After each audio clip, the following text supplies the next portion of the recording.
आज मैं आपको एक ऐसी कहानी सुनाऊंगा जहां एक ट्रूथ सीकर ने अपनी जिंदगी भगवान के भरोसे छोड़ दी। उसने दिव्य प्रसाद मिला और उसने उसके पीछे का राज जानने की कोशिश की, पर जब सच सामने आया तो वो इतना अनएक्सपेक्टेड था कि उसने उस खोजी की पूरी सोच ही बदल दी। क्या आप तैयार हैं ये जानने के लिए कि असल में इटर्नल ट्रूथ क्या है और उसे समझने के लिए कितनी वर्दीनेस चाहिए? एक जमाने की बात है, देवभूमि भारत में एक युवा रवि नाम का था। रवि जो ईश्वर का पुत्र था, उसने एक दिन फैसला किया कि वो अपनी जिंदगी को भाग्य के भरोसे छोड़ देगा और वो ये जानना चाहता था कि इंसान को केवल भाग्य से जीविका कैसे मिलती है, उसके पीछे का क्या सच है। उसने खुद से कहा, मैं एक मनुष्य हूं, एक इंसान होने के नाते मुझे हर दिन संसार की कुछ वस्तुएं मिलती हैं। ये चीजें मुझे मेरे अपने प्रयासों और दूसरों के सहयोग से प्राप्त होती है। अगर मैं इस प्रक्रिया को सरल करके देखूं तो मैं समझ सकूंगा कि इंसान को उसका निर्वाह किस तरह और क्यों मिलता है। इसीलिए मैं अब धार्मिक मार्ग अपनाऊंगा जो मनुष्य को परमात्मा पर निर्भर रहने की सीख देता है।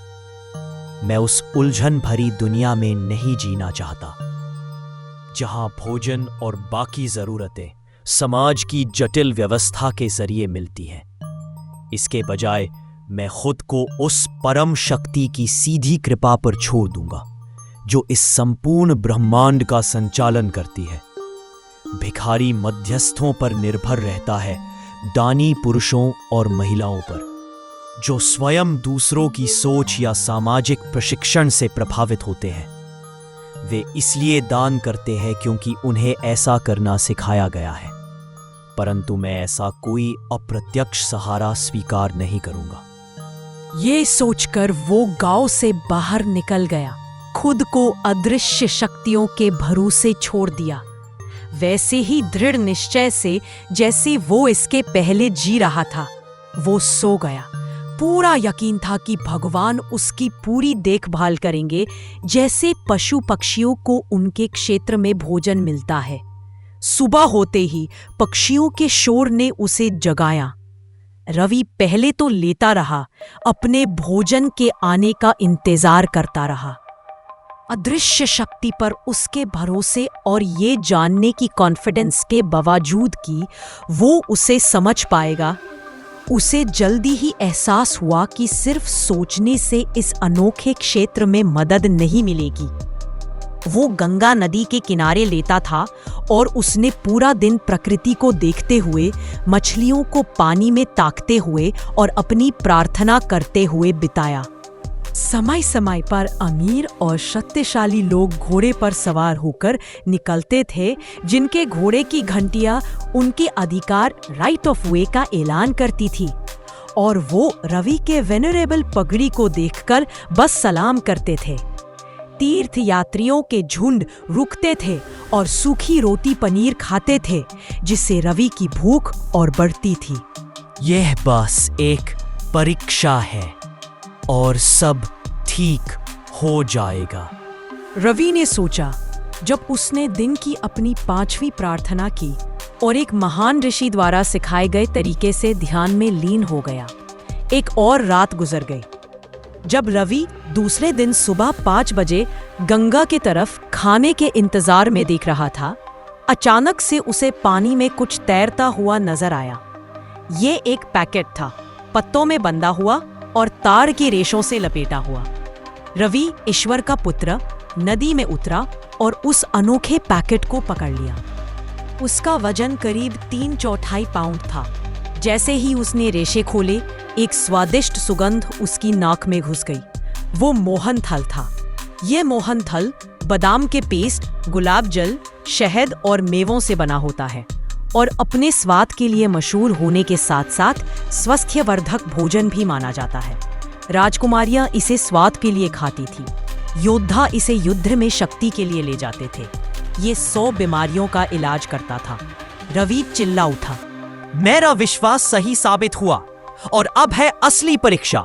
अगर इसी तरह का मोहन थल या उसके बराबर कुछ मुझे रोज या किसी निश्चित समय पर पानी में मिलता रहेगा, तो मैं परमात्मा द्वारा निर्धारित अपनी जीविका का साधन जान जाऊंगा और फिर बस अपनी बुद्धि का इस्तेमाल करके उसका सोर्स ढूंढना होगा। अगली 3 दिन तक बिल्कुल उसी समय पर मोहन थल का एक पैकेट रवि के हाथों में तैरता हुआ आता रहा। उसने सोचा, यह तो एक अत्यंत महत्वपूर्ण खोज है। जब तुम अपने हालात को सरल बना देते हो, तब भी प्रकृति लगभग उसी तरह काम करती रहती है जैसे पहले करती थी। यह ऐसी खोज थी जिसे वो दुनिया के साथ शेयर करना चाहता था, क्योंकि क्या यह नहीं कहा गया? उसने सोचा कि जब मैं पूरा सच जानूंगा तभी सबको बताऊंगा। पर फिर उसे एहसास हुआ कि वो जानता नहीं था कि ये खाना ईश्वर ने भेजा है। उसने सिर्फ अनुभव किया था। ये उसके दिमाग के उपजा थे कि ये खाना ईश्वर दे रहा है। उसने सोचा, अब मैं मोहन थाल के ओरिजिन तक जाता हूं। तब उसे ना सिर्फ उसकी सोर्स बल्कि ये भी समझ में आ जाएगा कि ईश्वर ने ये उसके लिए कैसे निश्चित किया। कई दिनों तक रवि ने नदी के रास्ते को फॉलो किया। हर दिन उसी टाइम पर मोहन थाल प्रकट होता और वो उसे खाता। आखिरकार रवि ने देखा कि नदी ऊपरी हिस्से में, जहां उसे संकरा होने की उम्मीद थी, बहुत छोटी हो गई थी।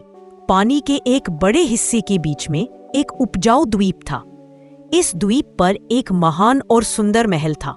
उसने निश्चय किया कि यहीं से मोहन थाल आता है।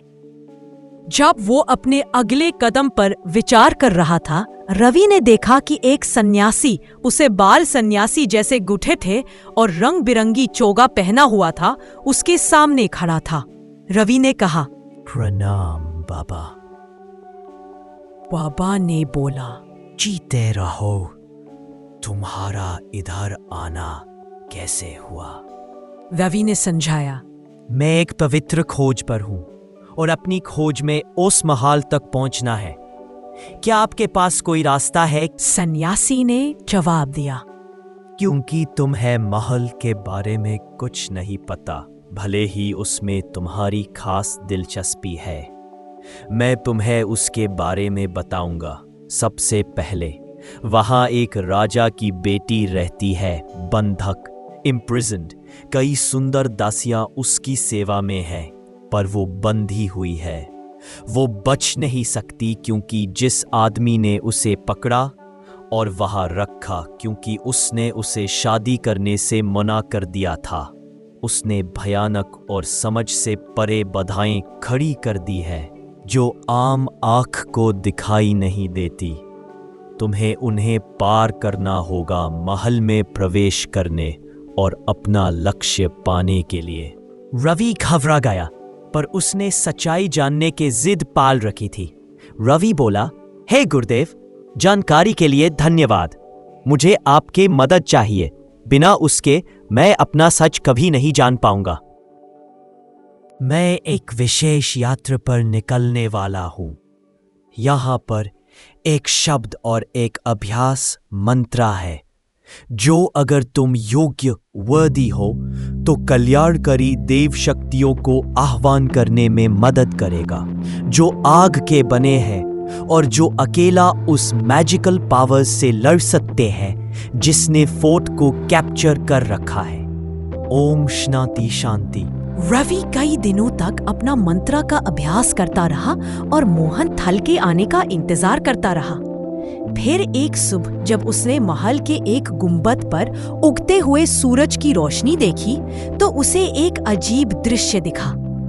वहां अलौकिक सुंदरता से चमकती हुई एक कन्या खड़ी थी जो निश्चित रूप से राजकुमारी थी।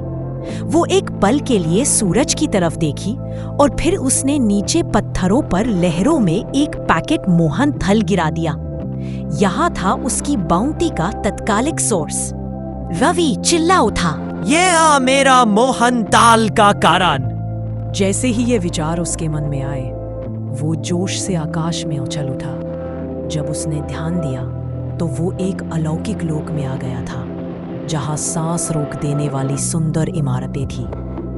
वो एक में घुसा और वहां एक दिव्य प्राणी मिला जो इंसान जैसा था पर इंसान नहीं था। दिखने में युवा फिर भी ज्ञानी और किसी तरह से एजलेस।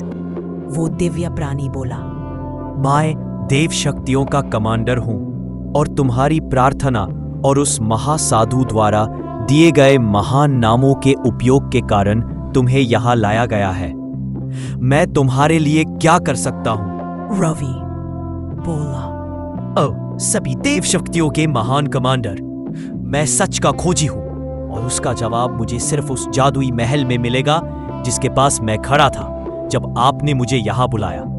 कृपया मुझे शक्ति दीजिए कि मैं इस महल में प्रवेश कर सकूं और बंधक राजकुमारी से बात कर सकूं। कमांडर बोला, ऐसा ही होगा, पर सावधान रहो सबसे पहले कि एक इंसान को उसके प्रश्नों का जवाब उसकी समझने की काबिलियत और उसकी अपनी तैयारी के अनुसार मिलता है। रवि बोला। सच तो सच है और मैं उसे पाकर रहूंगा, चाहे वो कुछ भी हो। मुझे ये वरदान दीजिए। जल्द ही वो दिव्य देव शक्तियों की एक छोटी सी सेना के साथ वापस लौट रहा था, जिसे उनके कमांडर ने इस मानव की खोज में अपनी विशेष क्षमताओं का उपयोग करने का आदेश दिया था। उसके हाथ में रवि ने एक विशेष दर्पण पत्थर मिरर स्टोन पकता हुआ था, जिस देव शक्तियों के प्रमुख ने यूज महल की तरफ घुमाने का निर्देश दिया था ताकि वो छिपे हुए सुरक्षा कवच देख सके। इस पत्थर के माध्यम से रवि को जल्दी ही पता चला कि महल को अदृश्य भयानक राक्षसों की पंक्ति से बचाया गया था, जो किसी भी पास आने वाले को मार देते थे। जिन देव शक्तियों को इस काम में महारत हासिल थी, उन्होंने उन्हें खत्म दिया। अगले उसने देखा कि महल के चारों ओर एक अदृश्य जाल लटक रहा था। यह भी उन देव शक्तियों द्वारा नष्ट कर दिया गया। आखिर में पत्थर जैसा एक अदृश्य वस्तु था जो बिना कोई प्रभाव छोड़ते हुए महल और रवि ने इससे भी उन देव शक्तियों की क्षमताओं से पार कर लिया। सारे माया जाल खत्म करने के बाद देव शक्तियों ने रवि को प्रणाम किया और आज्ञा लेकर तेजी से अपनी लोक की तरफ उड़ गए।